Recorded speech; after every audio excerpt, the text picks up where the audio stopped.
Okay, welcome to another installment of Armed Citizens TV. My name is Marty Hayes. I'm the president of the Armed Citizens Legal Defense Network. Today's subject matter is going to be a little bit different than normal. We're going to talk about researching your own state law, both statutory law and case law.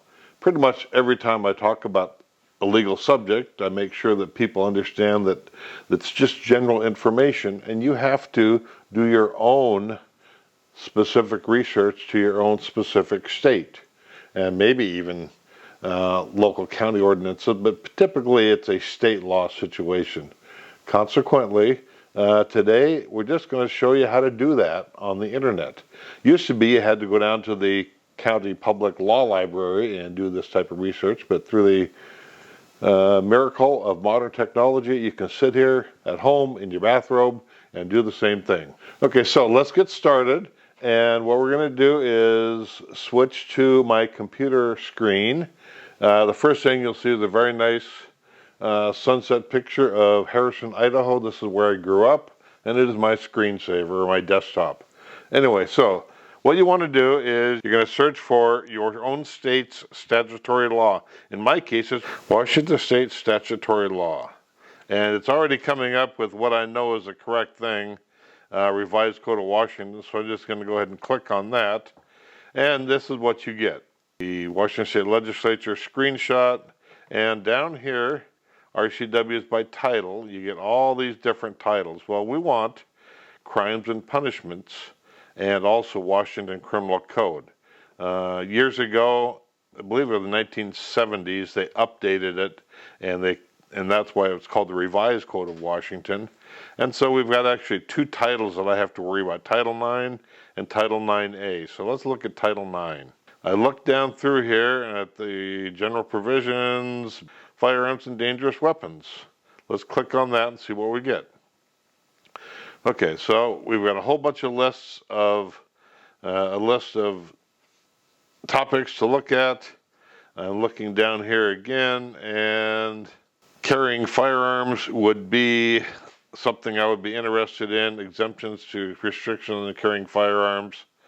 This is basically what we're talking about here in Washington is ownership and possession of firearms. And I'm not so worried about that for this topic. You might want to do your own research on your own carry laws, and I'd recommend that. Okay, I'm back to my page where it lists all the different titles, and I'm going to go ahead and open up Washington Criminal Code. Okay, here's what we're interested in here for the purposes of this little tutorial on researching your own state statutory and case law. This will list all kinds of different sections. We're talking about homicide. Let's just click that open. Okay, homicide is defined. Let's click that open. In Washington State, homicide is the killing of a human by the act, procurement, or omission of another, death occurring at any time, and is either murder, homicide by abuse, manslaughter, excusable homicide, or justifiable homicide. Okay, so what we would want to do is we would want to make sure that our use of deadly force in self-defense turned out to be justifiable homicide. And so let's take a quick look and see what that means. I'm going to have to go back one. Okay, murder, homicide, defense. Okay, this just lists the criminal acts. We don't want our act of deadly force to be criminal, so I'm going to have to go back and go down here to what's called defenses. Okay, this tells me use of force when lawful. Okay, and so you could pause the video if you wanted to read through all this. I'm not going to. That tells you when you can use force. And then also, we get right down to the meat of it, homicide by other person when justifiable. Here in Washington State, homicide is also justifiable when committed either in the lawful defense of the slayer or his or her husband, wife, parent, child, brother, or sister, or of any other person in his presence or company when there is reasonable ground to apprehend a design on the part of the person slain to commit a felony or to do some great personal injury to the slayer or any such person, and there's imminent danger of such design being accomplished. Or, in the actual resistance of an attempt to commit a felony upon the slayer, in his or her presence or upon her in a dwelling or other place of abode in which he is. So if here in Washington State you just used our statutory law regarding use of force in self-defense, you would synthesize this down to believe that you may shoot and kill someone anytime they are committing a felony against you or committing a felony in your residence or other place of abode in which you are in. So, but that's wrong. And so you could end up being arrested, prosecuted, and jailed for life if you just followed our statutory law. And this is why it's so important that you work on, or that you research and understand your case law regarding use of force in self-defense. So, what I'm going to do is I'm going to go to a totally different search parameter here, and I'm going to search for 9A16050 in our case law. Actually, I'm not going to search for Washington State case law because I know how to get there quicker than just doing a general search. I'm going to go to Google Scholar. Google Scholar is a fairly new search engine that just searches case law, and it's pretty cool. I've been using it for about 2 or 3 years now, and it's much better than the previous search engines that I've been using. So I'm going to type in Google Scholar, and now it gives me Google Scholar search. Here we go. Over here. Let's open that up. Okay, this is what is really cool. I can look for articles on any particular legal topic, or I can search case law. And for our purposes, I'm going to go ahead and search case law, and I'm going to search Washington courts. If you had a constitutional issue that you wanted to see what the federal courts are thinking about, like your possession, your right to keep and bear arms, you could search federal courts and it would come up with all kinds of different cases that have been adjudicated over the years. But for this purpose, we want Washington courts. So I'm going to go to Washington courts, and I am going to search RCW.9A.16.050. That was our statute that I wrote down for our use of force and self-defense statute. Okay, bingo. It immediately brings up a bunch of different cases. The very top one is State v. Brightman, which I know because I teach law in Washington State. That is the controlling case here in Washington State. So let's just take a quick look at State v. Brightman. And there it is.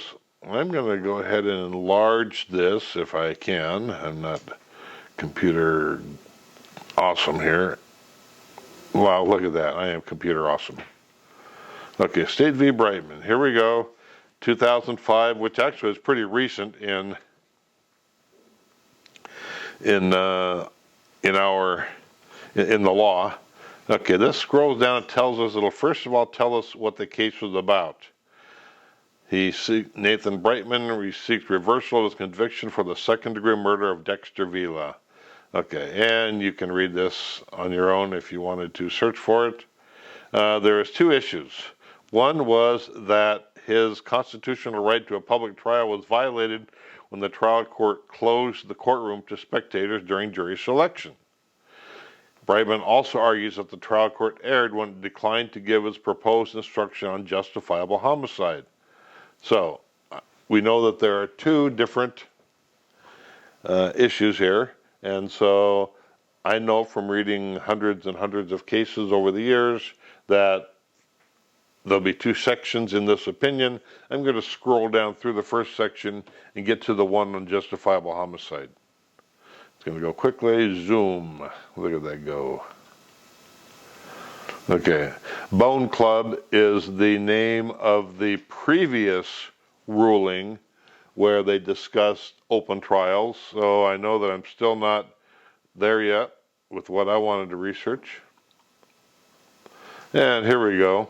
Okay, jury instruction on justifiable homicide. We also take this opportunity to resolve the issues surrounding certain jury instructions because they will likely recur on trial. So the court decided, actually, what they first decided in the analysis of the open trial issue is that he gets a new trial. This court did screw up. So, knowing that they're going to retry him because of that screw up, the court wanted to address the issue on justifiable homicide and jury instructions. Basically, what happens in these cases is that a court will either give a jury instruction on justifiable homicide, or they will deny to give a jury instruction on justifiable homicide. They deny it because there's no real evidence of self-defense. And in this case, I believe they did deny it, but we'll see as we look through the case. But they should not have denied it. And so let's go ahead and look through this.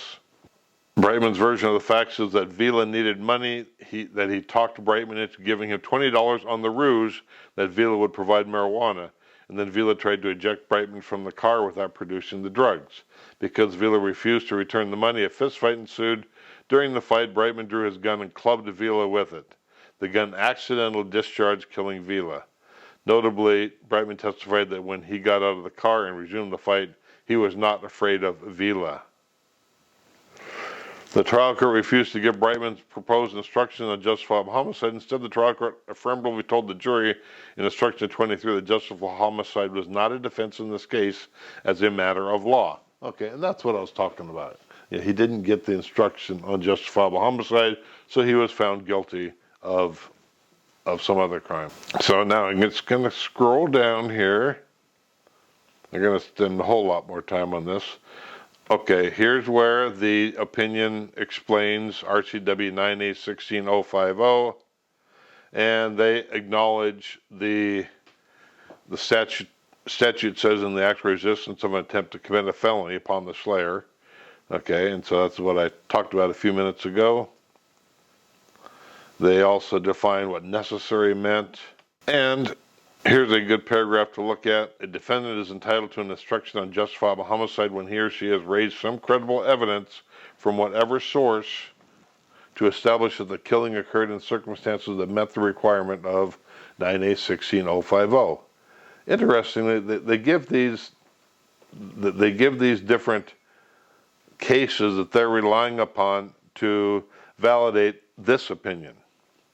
And so I'm not going to click on either of those, but I'm going to show you another one here.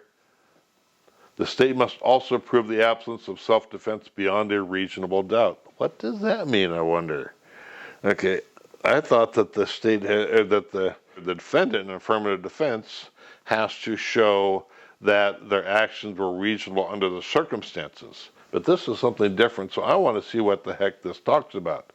So all I have to do is just click on it, and there it is. It's freaking amazing. So now I can go through this whole case here, and 1984 case, and it results in the shifting of burden of proof from the prosecution. They must show that beyond a reasonable doubt that the defendant committed a crime, to the defendant, who must now show that there is some credible evidence of self-defense, at which point the state v. Acosta shifts the burden back to the prosecution to prove that there is no reasonable belief that the person didn't act in self-defense. So it's kind of a convoluted thing because you're having to try to prove a negative. So I read through all this and I come to the conclusion that we have a different legal situation here in Washington State, other than the state simply having to prove beyond a reasonable doubt that you committed a crime. So I read through that and I said, well, okay, that's all good. I want to go back and read my State v. Brightman case, and I'm doing that now. This case, actual defense of an attempted felony. Brightman's arguments in this court focused on 9A160502, justifiable homicide is based on actual defense against a felony. Brightman claims that although his killing of Vila cannot be justified under 160501 because he did not fear Vila, it can be justified under RCW 9A160502. The court recognizes that the statute, but then the court goes and changes the statute without actually changing the statute. They change the meaning of the statute. Justifiable homicide, and indeed all self-defense, is unmistakably rooted in the principle of necessity. Deadly force is only necessary when its use is objectively reasonable, considering the facts and circumstances as they were understood by the defendant at the time. Okay, here's a case, they're quoting Nyland. In Nyland, this court held that adultery did not justify taking a human life. And so I might want to read that later. They also talk about the State v. Griffith. A self-defense instruction or justifiable homicide instruction is appropriate only where the slayer has used such force as reasonably necessary under the circumstances. Then they talk about another case, Brenner. And I know that this case is going to set a new standard for when a citizen in Washington State can use deadly force in self-defense. It's going to circumvent the statutory law. It says the Nyland, Griffith, Brenner, and Castro cases support a conclusion that justifiable homicide instruction based on either 0501 or 0502 depends upon a showing that the use of deadly force was necessary under the circumstances. All these courts implied that an individualized determination of necessity is required, contradicting the notion that deadly force is per se reasonable whenever a robbery or other violent felony is committed or is attempted. Thus, a trial court may conclude as a matter of law that the use of deadly force was unreasonable or the defendant was attempting to recover a small amount of money from someone who the defendant did not fear. So, they have went ahead and circumvented statutory law. Unfortunately, in Washington State, the legislature hasn't caught up with the Supreme Court, and they haven't changed the law to reflect this ruling. And I routinely search this area of Washington law because I've got a shooting school here to make sure that we're up to speed as far as what we need to be teaching our people. Okay, so we're going to go ahead and wrap this video up here. I've shown you how to get into your state case law. Go through Google Scholar, click on your state. In fact, let's go back there for a minute and I'll show you something different here. Okay, here we go. Case law. Let's select courts. Let's go to Missouri. Popped right up there. Let's click on Missouri. And then I can go down here. It'll be on the bottom. Done. And then it'll bring me another box to search in. So I'm just going to, because I don't know what the codes are in Missouri.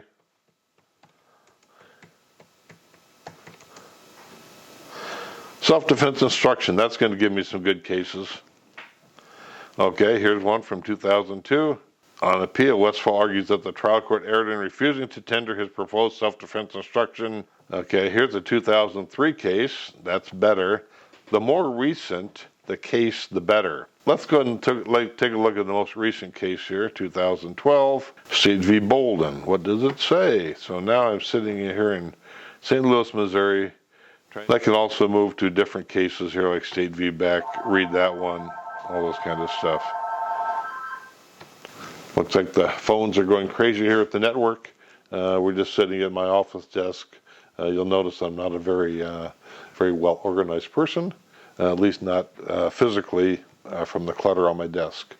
So we'll wrap this up. Hopefully this will help you if you get to a point where you want to research your own statutory and or case law, that we've given you an idea of how to do it. Instead of messing around on Facebook, do some of this for yourself. Get into your own statutory and case law by going to Google Scholar, and you will educate yourself as far as use of deadly force in self-defense.